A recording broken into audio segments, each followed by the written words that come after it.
उसके बाप का हिंदुस्तान नहीं है, ये हिंदुस्तान हमारा भी है। तो राम तो सबके हैं ना, राम कोई तुम्हारे अकेले के तो है नहीं। तो जितनी राम की खुशी आपको उतनी हमें भी है, तो सबको शामिल करो। ये देश को कहाँ लेके जा रहे हैं भाई, ये कर क्या रहे हैं? बौद्धों का नंबर आएगा, जैनियों का नंबर आएगा, किसी को नहीं छोड़ने वाले हैं। ये इंडिया गठबंधन पूरा खेल रहा है, लेकिन समंदर में तूफान बहुत है। इसमें तो इतनी बात कहूँगा कि समंदर में तूफान बहुत है और लहर के थपेड़े जो है कोई छोटी किश्ती के सवारों को बचा नहीं पाएगी। छाती ठोक करके ट्रंप से दोस्ती थी, ट्रंप ने छाती ठोक कर ही टैक्स लगा दिया। देश का काला कानून है और ये पूरी तरीके से संविधान के ऊपर हमला है। ये जिस तरीके से ये कानून बनाया गया है वो लोकतंत्र के लिए बेहतर नहीं है। एक बहुत बड़ी आबादी का आप गला घोंट देंगे, ये अच्छी बात नहीं है। बिहार के सिन्हा उन्होंने कहा कि सदन से जो कानून पास हुआ है उसका विरोध करने वाला देशद्रोही होगा, उसे जेल भेज दिया जाएगा। तो इमरजेंसी में तुम जेल गए थे ना, इमरजेंसी तो लगी थी, क्यों विरोध किया था? तो कह रहे हैं, उनका बयान है कि ये पाकिस्तान नहीं है, ये हिंदुस्तान है, नरेंद्र मोदी की सरकार है और ये हिंदुस्तान है, ये उसके बाप का हिंदुस्तान नहीं है, ये हिंदुस्तान हमारा भी है। बंगाल पुलिस ने प्रतिबंध लगाया था कि रामनवमी का जुलूस नहीं निकाला जाएगा, लेकिन उस आदेश को पलटते हुए कलकत्ता उच्च न्यायालय ने प्रतिबंधों के साथ जुलूस निकालने की इजाजत पश्चिम बंगाल हावड़ा में दिया है। इसके अलावा देश में कुछ नहीं बचा क्या? क्या खुशी के साथ नहीं रामनवमी निकाली जा सकती? क्या पूरे प्रबंधन के साथ रामनवमी की खुशी नहीं निकाली जाएगी? रामनवमी में नफरत की बातें क्यों करते हो जो दूसरे को दिक्कत दे? अरे रामनवमी में दूसरे लोगों को भी शामिल करो ना, तब खूबसूरती लगेगी रामनवमी की भी। तो राम तो सबके हैं ना, राम कोई तुम्हारे अकेले के तो है नहीं। तो जितनी राम की खुशी आपको उतनी हमें भी है, तो सबको शामिल करो। मेरे यहाँ रामनवमी का जुलूस निकलता है, उसके रूट के ऊपर एक भी घर सिंगल घर भी नूरी मस्जिद से शुरू होता है और पूरा निकलते हुए चला जाता है, कोई घर उसके ऊपर हिंदुओं का नहीं है। मुहर्रम का जुलूस निकलता है डाकाने वाली मस्जिद के कोने से और वो पूरा निकल करके मंदिर के ऊपर ख़त्म होता है, एक भी घर मुसलमान का नहीं है। यह है सौहार्द, यह है देश।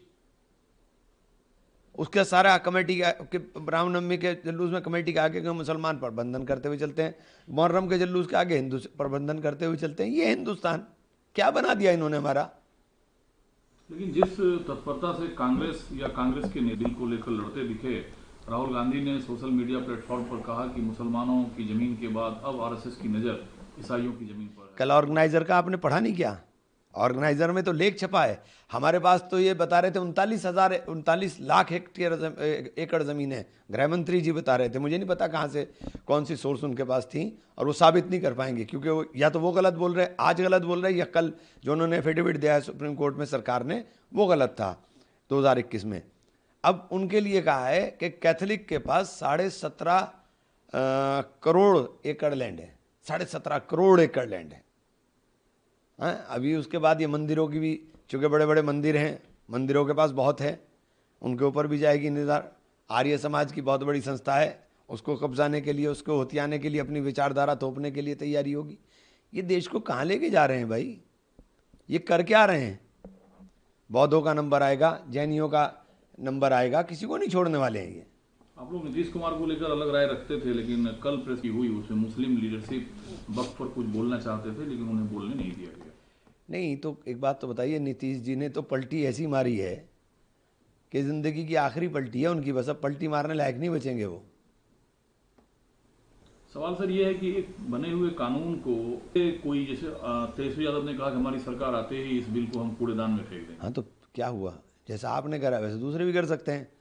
कोई आप ही फन्ने खा थोड़े ही है कि आप ही फन्ने खाएं, आप ही जानते हैं काम करना, दूसरा भी तो काम करना जानता है। मतलब क्या है, संसद का मतलब क्या है फिर? किस चीज़ का? संसद में अगर तो आप फेडरल स्ट्रक्चर खत्म कर देंगे क्या? आप फेडरल स्ट्रक्चर को खत्म करना चाह रहे हैं क्या? लैंड जो है लैंड कंसर्न मैटर जो है वो स्टेट के मैटर हैं। आप फेडरल स्ट्रक्चर खत्म कर देंगे? कोर्ट का रास्ता तो सबके लिए खुला हुआ है, वो भी पाबंदी है क्या? या उसके ऊपर भी कोई कानून बनाया जाएगा कि सुप्रीम कोर्ट वही जाएगा जैसे सरकार चाहेगी? ये लोकतांत्रिक देश है भाई। फ्रंट फुट पे कांग्रेस खेल रही है, सपा की तरफ से अब तक कोई निर्णय नहीं आया सामने, वो सुप्रीम कोर्ट जा रहे हैं। इंडिया गठबंधन पूरा खेल रहा है, लेकिन समंदर में तूफान बहुत है। इसमें तो इतनी बात कहूँगा कि समंदर में तूफान बहुत है और लहर के थपेड़े जो है को छोटी किश्ती के सवारों को बचा नहीं पाएगी। अब वक्त है कि बड़े जहाज़ में ही सवार होना पड़ेगा। तो बड़े जहाज़ तो कांग्रेस हैं, आप कह रहे हैं लोगों को कि फिर कांग्रेस के जहाज़ पे सवार हो जाओ, किश्तियाँ छोड़ दो, फिर गठबंधन का मतलब क्या है? मैंने तो ये बात नहीं कही, अब आप उसके कोई मायने निकालें। मैं तो कहा कि समंदर में तूफान बहुत है और तूफान के अंदर छोटी किश्तियों के सवार बचा नहीं करते, इसलिए बड़े जहाज़ पे सवार हो जाओ। और आपके सूबे के मुख्यमंत्री ने कहा कि पहले एक माफिया हुआ करता था, मैंने एक जिला एक मेडिकल कॉलेज कर दिया यूपी में, इतना बड़ा सहारनपुर मेडिकल कॉलेज को मुख्यमंत्री जी हाथ जोड़ के निवेदन है, मैंने सरकार से भी निवेदन कर लिया, मैंने माननीय स्वास्थ्य मंत्री जी से भी निवेदन कर लिया। उनका मैं स्वास्थ्य मंत्री जी का शुक्रिया भी अदा करता हूँ, उनका चिट्ठी भी मिल गई मुझे कि हम इसका परीक्षण करवा रहे हैं। लेकिन मुख्यमंत्री जी 8 साल में उसके अंदर बिल्डिंग खड़ी है, डॉक्टर नहीं है, मशीनें नहीं हैं, मेडिकल कॉलेज नाम का है। जिस बिल्डिंग खड़े होने से वो बिल्डिंग भी बनाई थी बहुजन समाज पार्टी की सरकार में बनी थी, जब मैं वहाँ विधायक था तब वो बिल्डिंग बनी थी। उसके अंदर अपग्रेड हुआ ही नहीं, वो जब से 15 साल बाद तो अब अनुरक्षण का पैसा मिला उसका, कि उसका अनुरक्षण का पैसा मिल जाए। तो ऐसे मेडिकल कॉलेज का क्या फायदा है जिसके अंदर मेडिकल ही ना हो? क्या संघ को आतंकी समूहों या आतंकी गतिविधि रखने वाली संस्थाओं से तुलना करना सही है? देखिए, मैं संघ के बारे में ये विचार नहीं रखता हूँ।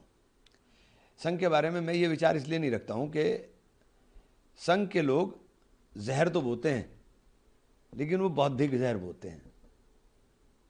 नफरत तो बो दी उन्होंने, ये सब उन्हीं की दिखाई दे रही है। निर्मला सीतारमण को लेकर कुछ चीजें चल रही थी सोशल प्लेटफॉर्म पे, उन्होंने खंडन किया और कहा कि 1 लाख करोड़ रुपए 2024 के चुनाव में खर्च हुए हैं।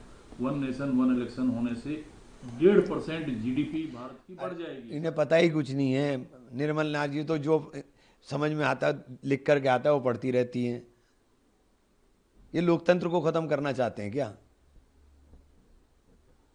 ये चाहते क्या हैं? इनका राज रहे बस, जो अपने मित्रों को बांटना है उनको बांटते रहें, राज अपना करते रहें बस, और इसके अलावा क्या चाहते हैं? देश में चर्चा तो है वन नेशन वन इलेक्शन की। अब ये तो कुछ भी कर सकते हैं ना। अब संख्या बल के आधार पे आप किसी को भी कुछ भी कर दो।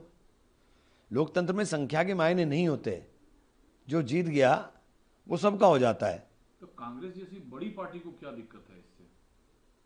क्या वन नेशन वन इलेक्शन से, फजूल खर्ची रोकने से? ये इसमें फजूल खर्ची रुकेगी? आप नोटबंदी होकर के अर्थव्यवस्था ऊपर चली गई। एक काम तो इनका बता दीजिए जो इन्होंने करा और उसका फायदा देश को हुआ हो। एक काम बता दीजिए, मुझे गिनवा दीजिए।